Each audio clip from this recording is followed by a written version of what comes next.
Ya, Assalamualaikum warahmatullahi wabarakatuh.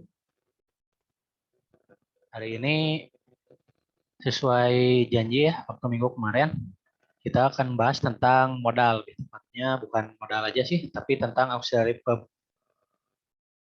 Ya, nanti di auxiliary verb itu adalah kata bantu ya, kita mulai aja. Ada berapa orang ya, lihat dulu nanti.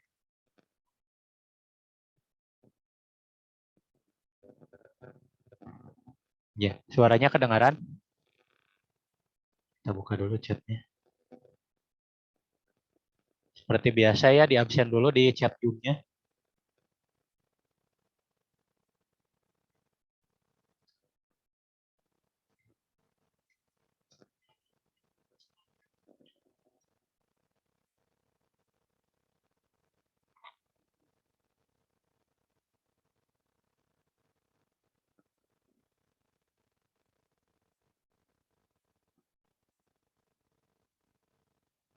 Ya, di absen dulu ya, di Zoom-nya itu.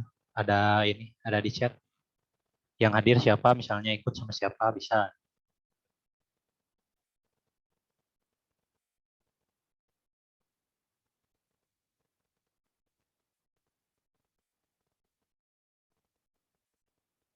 Ya, absen dulu aja ini. Windows-nya aneh. Soalnya pakai ini. Biar nggak, kalau kemarin itu kan kelihatannya pas di recording itu patah-patah ya. Jadi sekarang diganti nih pakai webcamnya. Ya ini juga pakai virtual webcam. Ya sekarang masuk ke pembelajaran dulu ya. Nah, auxiliary verb. Dibacanya auxiliary verb. Ya. Auxiliary verb itu apa? Nah, auxiliary verb itu adalah kata kerja yang digunakan untuk membantu atau memperjelas kata kerja utama. Jadi auxiliary verb itu adalah kata bantu ya. Auxiliary verb itu adalah kata bantu. Kalau dalam bahasa Indonesia kata bantu contohnya kayak gimana? Kayak misalnya ke gitu ya. Ada di gitu. Itu termasuk auxiliary verb ya. Jadi kata untuk memperjelas kata kerja utama. Jadi bukan tindakan tapi cuma untuk memperjelas tindakan atau aktivitasnya. Nah, itu dimaksud dengan kata kerja bantu. Nah, dengan kata lain, kata bantu ini berfungsi untuk membentuk atau memberikan tambahan makna pada sebuah klausa atau kalimat. Kalau klausa dan kalimat itu bedanya apa? Di bahasa Indonesia ini.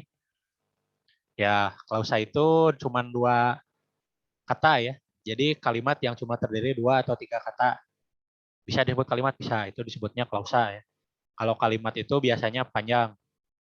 Itu perbedaan klausa sama kalimat. Mungkin ada yang udah nggak ingat atau lupa. Ya sama aja ya. Jadi bisa digunakan di klausa maupun kalimat. Oleh sebab itu, auxiliary verb tidak bisa digunakan tanpa kata kerja utama ya, jelas. Jadi bukan kata utama dari verb itu sendiri ya, jadi bukan kata kerja utama itu. Cuman kayak kalau dalam bahasa Indonesia itu kata ke, kata di, itu. Kan masuknya ke kata bantu ya.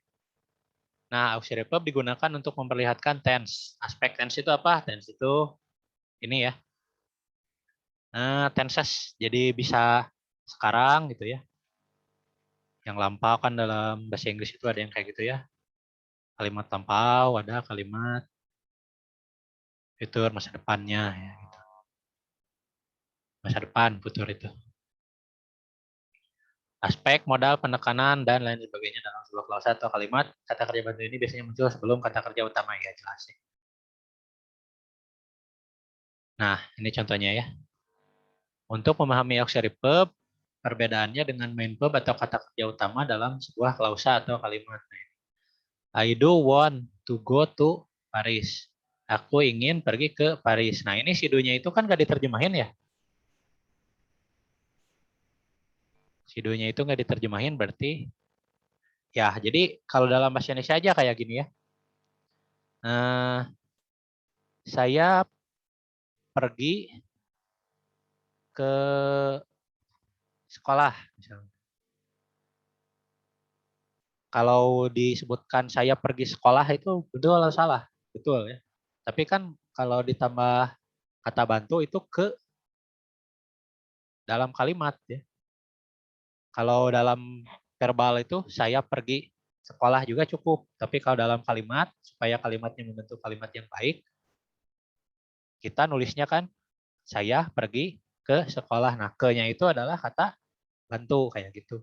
Jadi dalam bahasa Inggris juga si do-nya itu tidak diterjemahkan. Ya. Kalau do itu artinya apa? Melakukan ya. Saya melakukan ingin pergi ke Paris kan nggak bisa kayak gitu. Jadi yang diterjemahkannya cuma aku ingin pergi ke Paris. I want to go to Paris. Tapi di sini menjadi I do want to go to Paris kayak gitu. Jadi do sama dengan auxiliary verb. Nah, pada kalimat di atas kata kerja want adalah kata kerja utamanya, jadi bukan yang do-nya. Padahal do juga melakukan kan. Cuman yang di sini kata kerja utamanya adalah want. Auxiliary verb do membantu memperjelas kata kerja utama. Ini bukan ya. Oh, ini ada contohnya lagi nih. Contohnya dihapus satu soalnya. Dihapus aja lah, nggak apa-apa. Soalnya kepanjangan. Nanti ada contohnya di LKS juga ada contohnya nanti.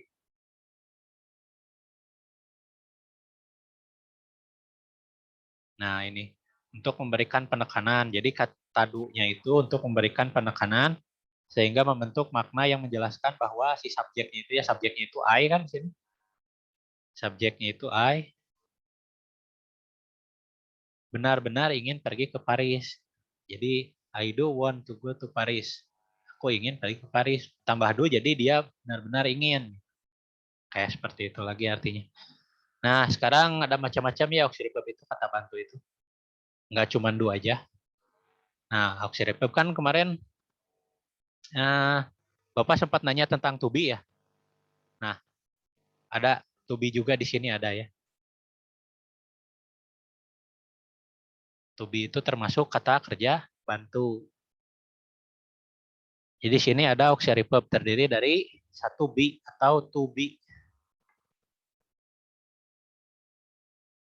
Atau to be ya bisa kita kenal juga sering sebutnya to be. Ada yang nyebut be, ada yang nyebut to be ya sama aja. Di sini to be-nya itu yang dipakai adalah am, are, dan is. Are, am, is. Kalau are-nya itu untuk jelas ya. Di sini are itu untuk jamak ya lebih dari satu. Kalau M itu kan untuk saya. M itu saya, ya aku atau saya. Terus kalau is itu untuk satu sebuah ya. Artinya satu atau sebuah. Bisa seekor, bisa is. Nah, terus ada have, has, dan had. Have, has, dan had itu maksudnya apa yang mempunyai atau sudah ya. Artinya ada dua have itu. Ada mempunyai dan ada juga sudah ya, sudah melakukan. Terus ada do, does, dan did. Artinya ya tadi do, does, did itu melakukan. Ya. Terus yang terakhir ada modal. Ini beda lagi. Nah di sini yang berarti adalah up, are, dan is. Terus ada have, has, had, dan do, does, did itu cuma digunakan untuk tadi ya menekankan. Menekankan kayak gini nih. I do want to go to Paris. Nah ini do-nya itu untuk menekankan. Artinya dihilangkan? Nggak dihilangkan juga sih. Cuman kalau kita ditulis terjemahkan, tidak ditulis juga nggak apa-apa ini. Cuman dia untuk menekankan aja ya. Kayak ini menekankan tentang melakukan berarti. Kalau ini menekankan kalau dia sudah melakukan ya sudah beres atau dia mempunyai gitu. Menekankan tentang itu. Terus kalau yang pakai to be ini menekankan apa? Menekankan ya saya berarti. Menekankan tentang jamak ini kalau pakai are. Kalau saya itu ya jelas pakai M ya, menekankan kalau saya gitu sendiri kan pakai M. Terus yang pakai is itu menekankan kalau dia adalah satu atau sebuah. Seorang bisa pakai is. Bisa ya, seorang juga. Nah, sekarang kita lihat di ini nih contohnya. Kan tadi menekankan itu ya, menekankan, to be menekankan kayak gini ya. Terus have has said menekankan punyanya atau sudah. Terus do does did menekankan tentang sudah melakukan ya. Akan melakukan gitu. Kalau sudah itu yang have has said ya. Nah, sekarang kita lihat contohnya. Untuk to be ya, RM dan is. Nah, ini contoh satu. You are not helping us. Kamu tidak membantu kami. Yang mana? Yang di sini ininya nih. Yang are ya. Yang masuk ke dalam auxiliary-nya itu adalah are. Kata bantunya itu are. Kalau nggak ada are-nya bisa jadi kalimat. Bisa. You not helping us. Kamu tidak membantu kami. Kan sama. Artinya kayak gitu. Cuman ini untuk menekankan. Ya. Jadi are itu kenapa pakai are? Bisa aja dia itu bukan satu orang kan. Dia itu bisa dua, bertiga gitu. Jadi bisa. Ini ya. You are not helping us. Kalau ke kamu. Kalau ke they bisa aja. Bisa sama pakai are ya. Kalau they juga. They are not helping us. Kami. Di sini us itu kami kan ya. Yang kedua, he is playing guitar. Dia bermain di luar. Ini he is playing. Dia bermain di luar. Bermain juga bisa sebenarnya. Ada di luar. Dia bermain. Gitu.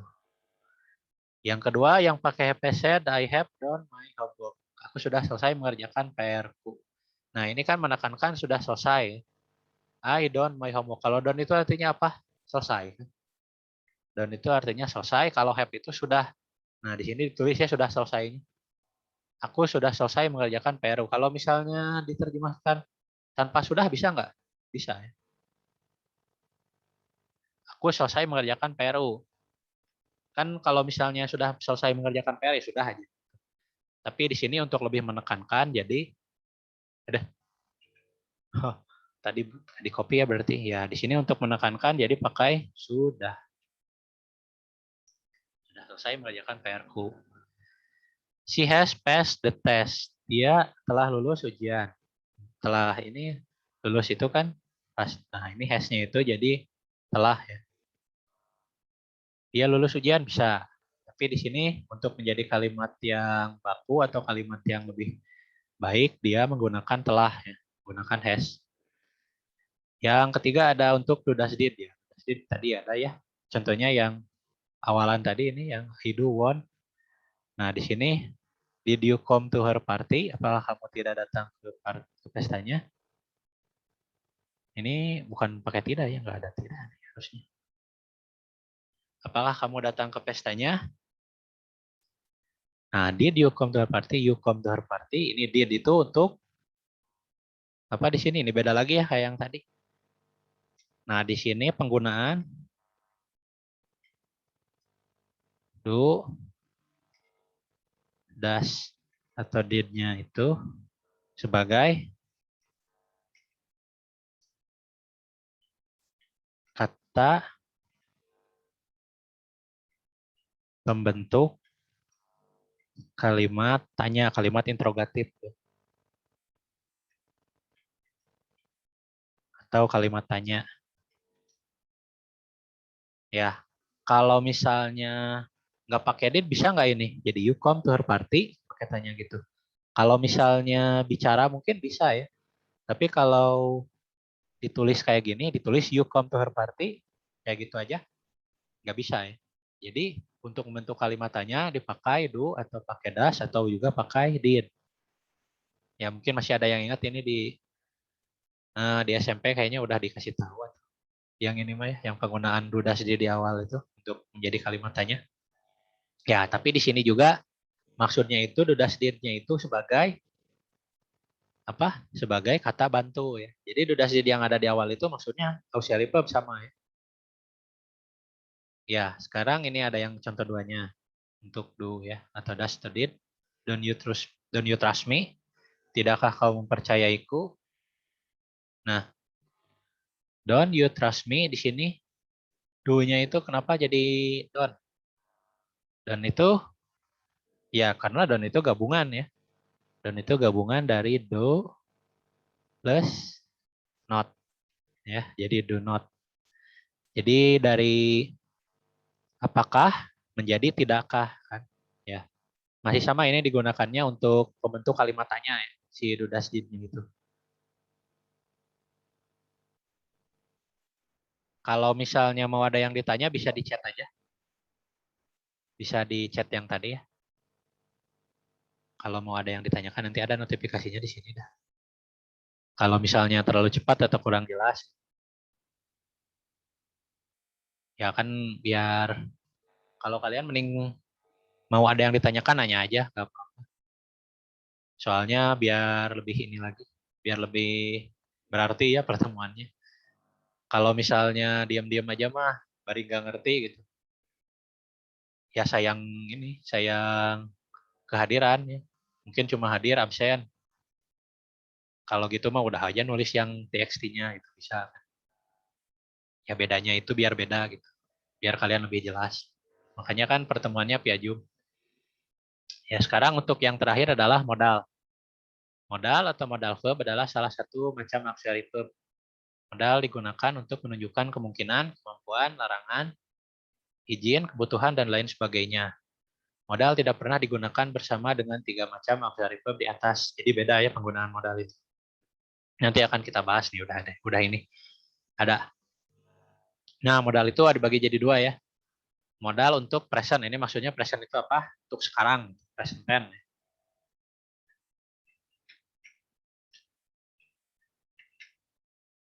Ya, sekarang present tense. Ini pas itu apa? Untuk lampau ya.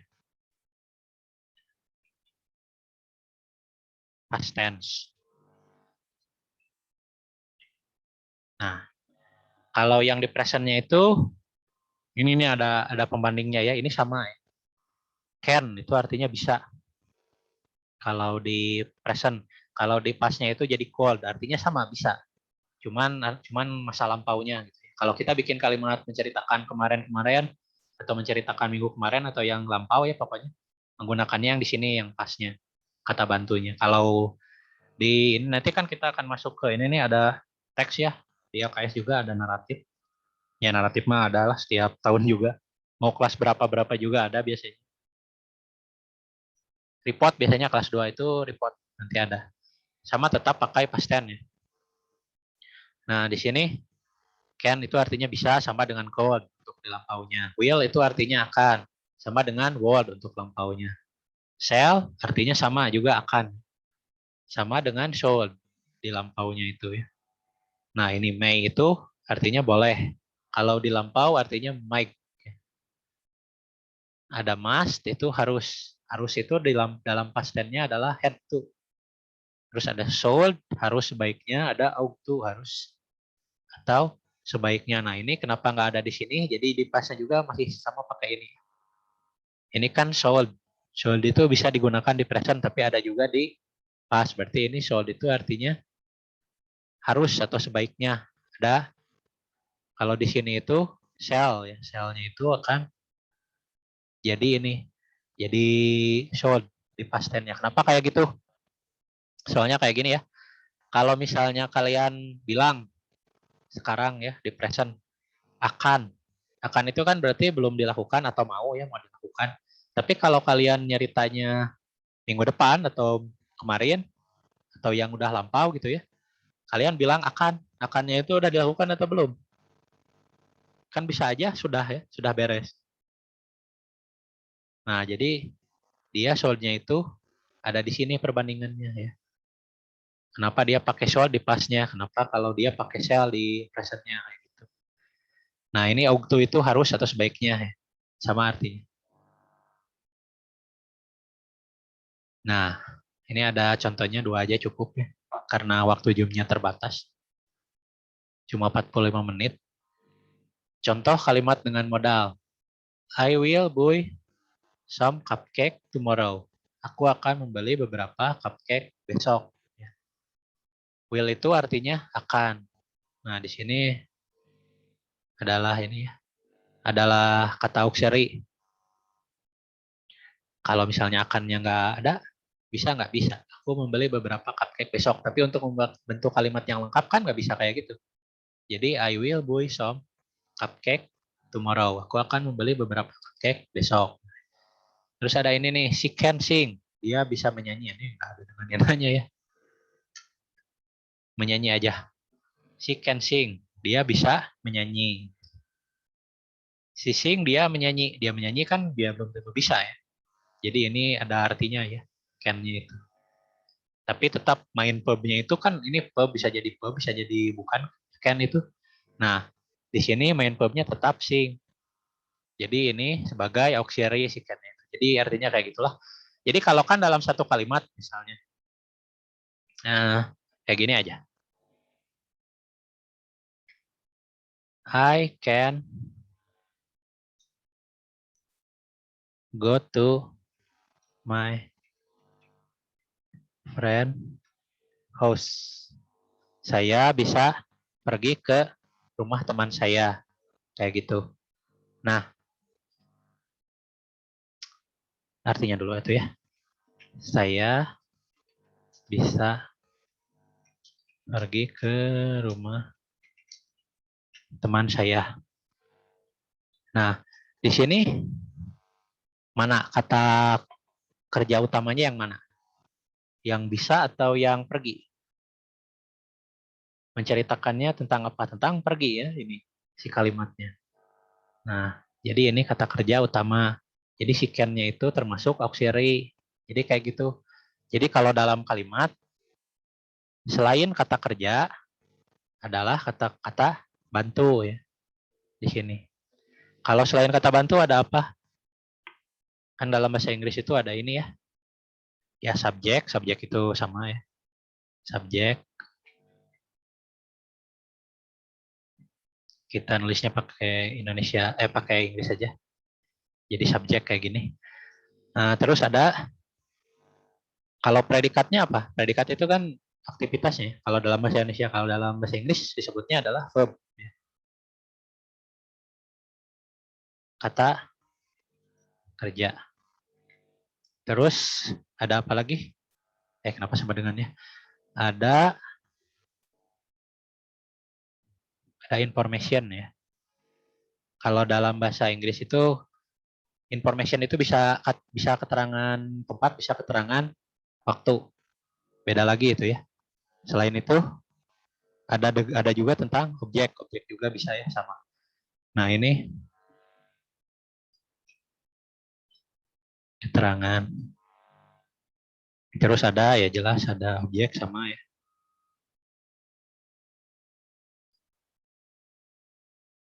Nah, keterangannya itu bisa keterangan waktu atau tempat, time, atau place.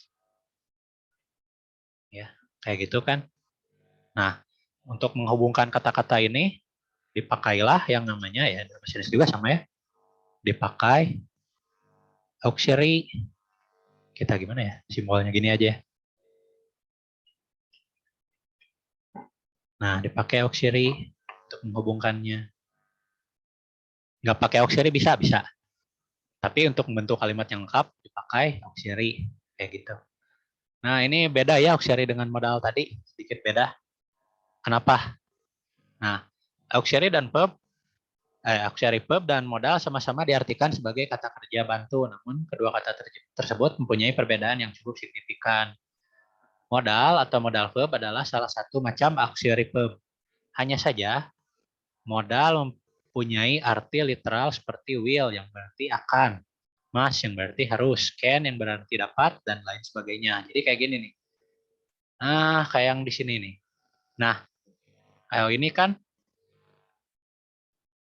I have done my homework. Kalau si have-nya dihilangkan ini, I done my homework. Jadi terjemahannya kan aku selesai mengerjakan PR-ku. Tidak ditulis juga nggak apa-apa ya. Artinya masih sama. Tapi kalau ini merubah arti ini. Kalau modal itu yang modal di sini ya, yang bagian 4 modal itu merubah arti.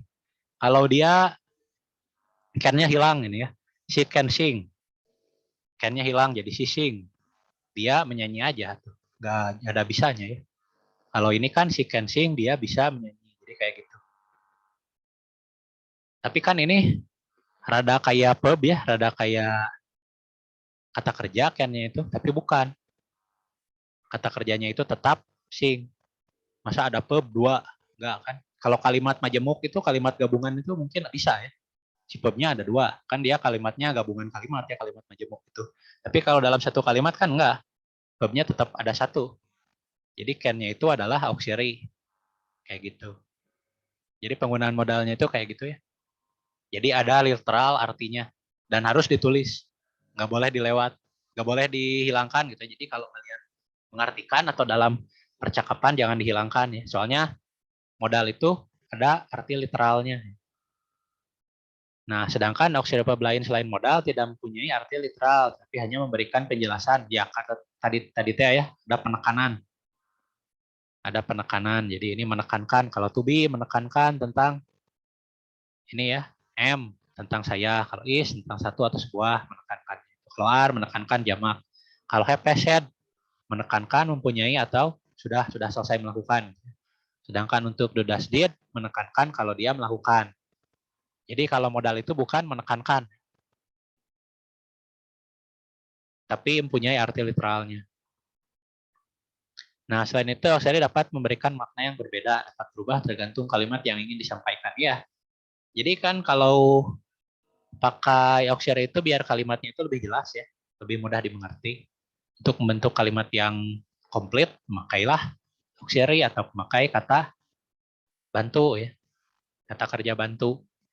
Nah, contohnya ini, he is listening to Billie Eilish album. Nah, bukan aku ini salah terjemahan. Dia laki-laki, dia sedang mendengarkan albumnya Billie Eilish. Kata kerja bantu is tidak mempunyai arti literal. Nah, ini isnya itu kan nggak diterjemahkan. Dia adalah sedang, nggak kayak gitu kan. Dia nggak pakai adalah sedang kan. Dia sedang mendengarkan albumnya Billie Eilish-nya. Jadi nggak diterjemahkan si isnya itu. Kata ini hanya dimaknai sebagai sedang karena kata ini digunakan dengan tense present continuous tense. Selain itu, continuous itu di mana? Continuous itu ada verb ing ya. Ya nantilah ada pembahasan tentang tenses sedikit aja. Bukan tentang present tapi ya. Tentang kalau present itu harusnya udah. Jadi tentang past tense aja. Tentang past tense juga lumayan rada banyak dah. Ngejelasinnya nanti ada ya. Jadi ini nih si isnya itu dimaknai sedang ya. Dimaknai sedang tapi untuk menekankan aja. Jadi nggak ditulis literal meaningnya di sini atau arti literalnya nggak ditulis. Jadi dia adalah sedang ya, nggak ditulis kayak gitu. Jadi dia sedang mendengarkan albumnya Billie Eilish gitu aja. Selain itu kata bantu is ini juga bisa berubah makna jika digunakan pada kalimat lain seperti ini. This straw is made from bambu. Kalimat ini dapat diartikan dengan sedotan ini terbuat dari bambu ya. Ya, sedotan ini terbuat dari bambu. Jadi kan si isnya itu beda ya, menekankan. Bukan menekankan ininya, tapi menekankan tentang membuat.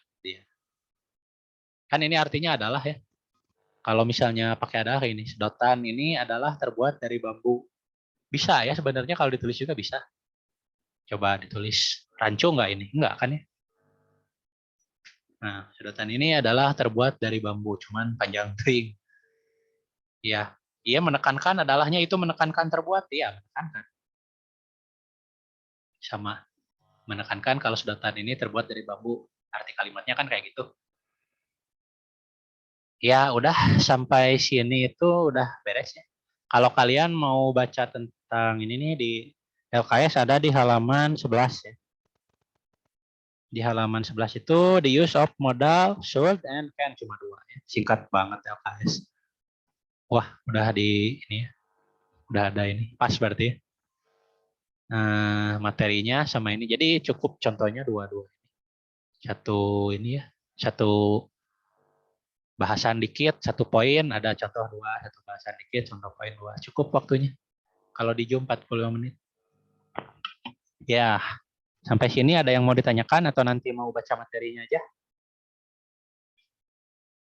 Di LKS nih singkat banget penjelasannya. Tentang sold dan can aja. Di sini apa tadi sold itu? Akan ya. Nah, ini juga digunakan untuk expressing suggestion and recommendation or advice. Sold atau can itu. Can itu bisa ya.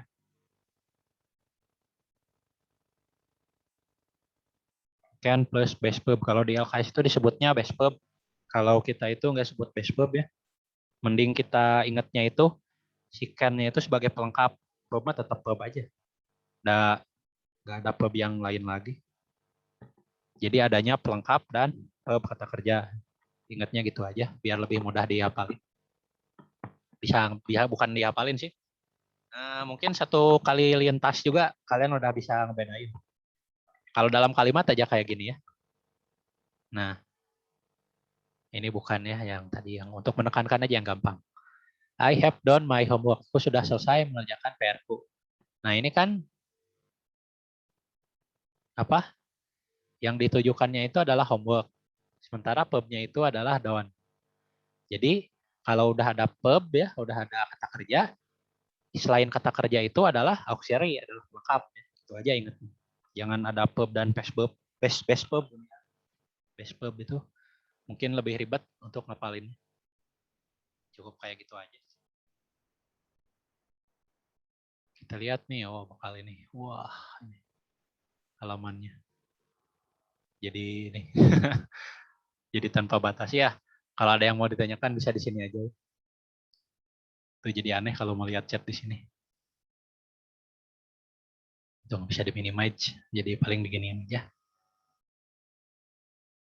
Ya. Kalau nggak ada yang mau ditanyakan mungkin sampai sini aja. Udah pada di absen ini?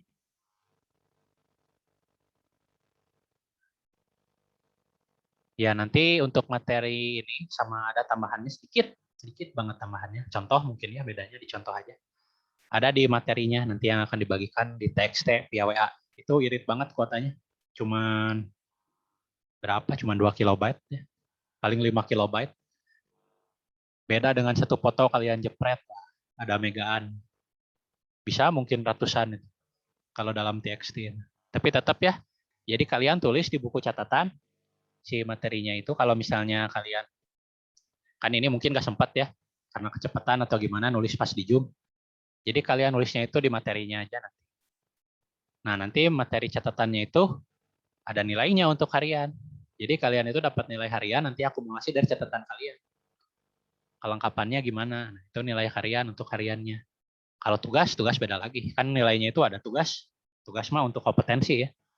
Kalau nilai tugas itu, kalau kompetensi, pencapaian kompetensi, nah itu dinilainya dari tugas. Gitu. Jadi nggak mungkin lah kalau Bapak mah, misalnya kompetensi itu pengecekan tugas apa, udah beres. Nggak akan tiap pertemuan tugas, capek, nulis aja udah capek. Bahasa itu kan kalau nggak nulis, bicara, ya baca ya.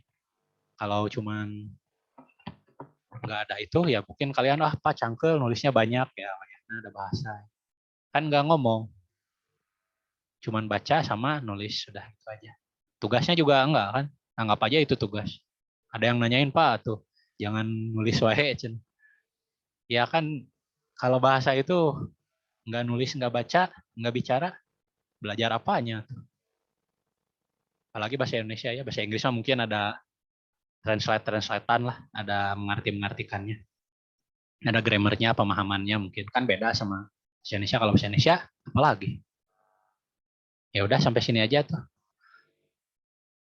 penutupan ya wassalamualaikum warahmatullahi wabarakatuh semoga ini ya kalian sehat selalu dan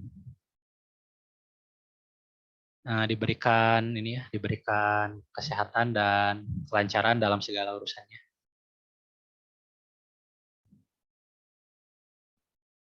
ya wassalamualaikum warahmatullahi wabarakatuh